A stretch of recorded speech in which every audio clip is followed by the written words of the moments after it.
Isang magandang buhay mga kagulay. Welcome po uli sa ating asking price update recap ng mga gulay ngayong araw po ng Sabado, December 6. Dito po sa ating pinakamalaking baksakan ng gulay sa lalawigan po ng Nueva Ecija, ang Cabanatuan Vegetable Trading Center. Palengke ng Sangitan, narito lang po yan sa ating barangay Magsaysay Norte. Ang video ko pong ito, ipopost ko ito bukas ng umaga para po sa pagpunta niyo po dito ay may idea kayo o basihan kung magkano yung mga asking price ng mga gulay dito. Tandaan niyo po at take note, asking price lamang po, hindi po final price. Okay, samahan niyo po ako mag-usap. Ang palaya po natin 120 hanggang 150 per kilo.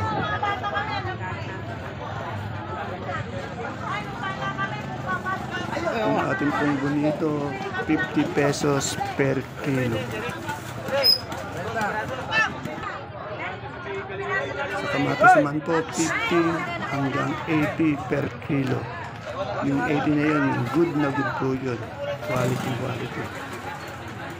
Sa upo naman po 35 pesos hanggang 40 pesos per kilo. Sa talong na haba 110 hanggang 120 per kilo.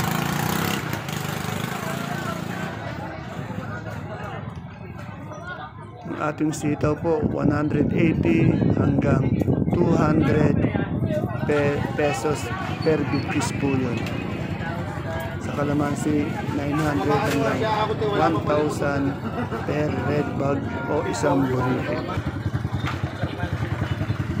Ang pipinong bakla po natin 55 per kilo.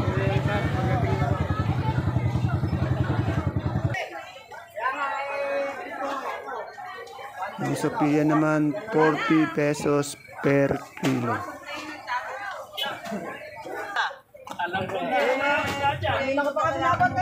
Sa ating mais na dilaw 50 pesos per kilo. Yung mais na puti 50 pesos per kilo.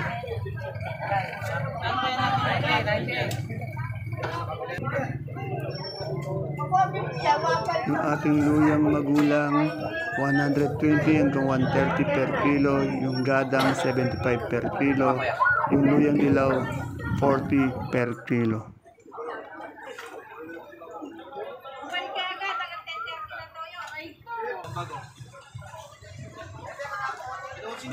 Yung puso ng saging po 45 per kilo.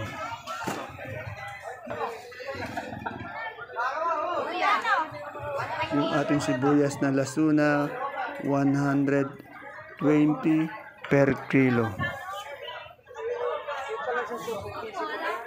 Sa kamote naman po per kilo, yung dilaw natin nga kamote 45 pesos, sa puti 35 pesos, sa Taiwan Sea 45 pesos, yung ubi po 45 pesos.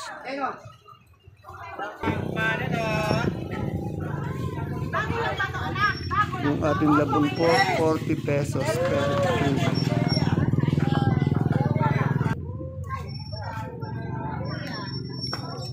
Yung siling sultan naman 1,000 pesos per bundle. Bundle po yun, hindi kilo. Sa gabi naman natin sinibuyas 70 per kilo. Sa galyang na puti 270 per kilo. Yung galyang na pula 250 per kilo. Yung saluyot po 12 pesos per tali. Yung talbos ng kamote 12 pesos din per tali. Yung alugbati 10 piso per tali.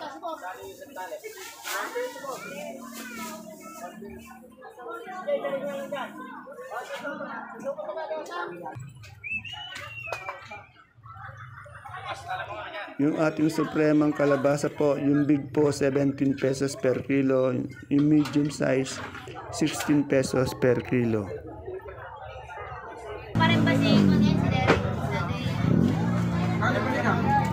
Sa siling panigang naman po 180 hanggang 200 pesos per kilo. Sa siling Taiwan naman po, 350 hanggang 380 per kilo.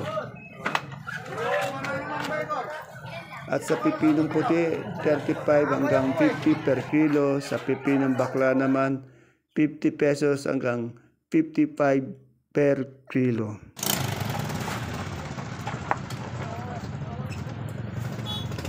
Yung sa repolyo naman po, 250 hanggang 300 per bundle.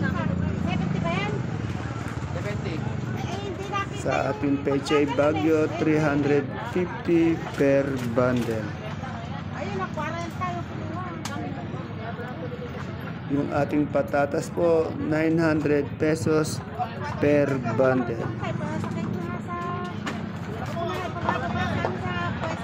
At sa carrots naman po natin, 800 pesos per bundle.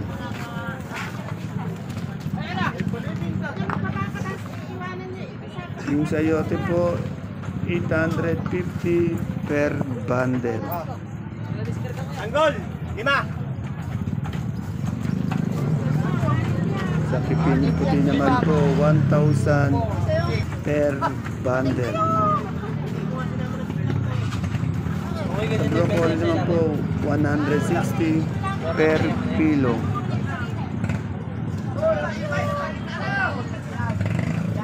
At sa ating cauliflower naman po, 150 per kilo.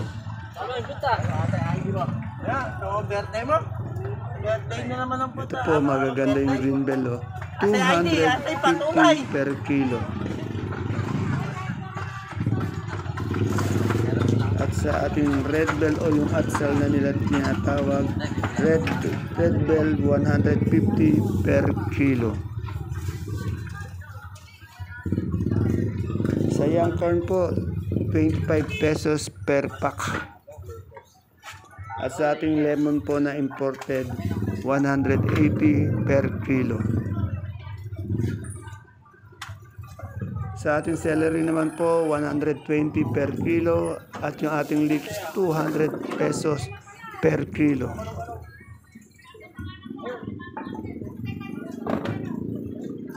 Ayan po, yung beans naman natin, 350 per kilo. At sa ating mga lettuce na gulay, yung bilog, 400 per kilo, green ice 400 per kilo, romaine 350 per kilo. At yung butchoy po, 150 per kilo. Sa mga sibuyas naman at bawang po, yung puti natin China big, 580 per bag. Yung medium, 650 per bag o red bag. Yung hola naman po, 950 per red bag.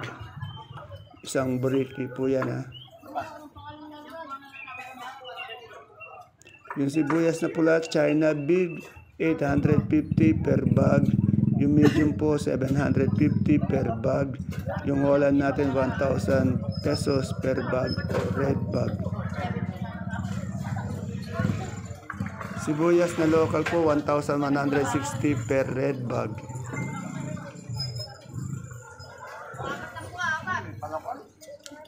Sa bawang na super white, 550 per bag. Yung bawang na kanso po, 460 hanggang 470 per bag.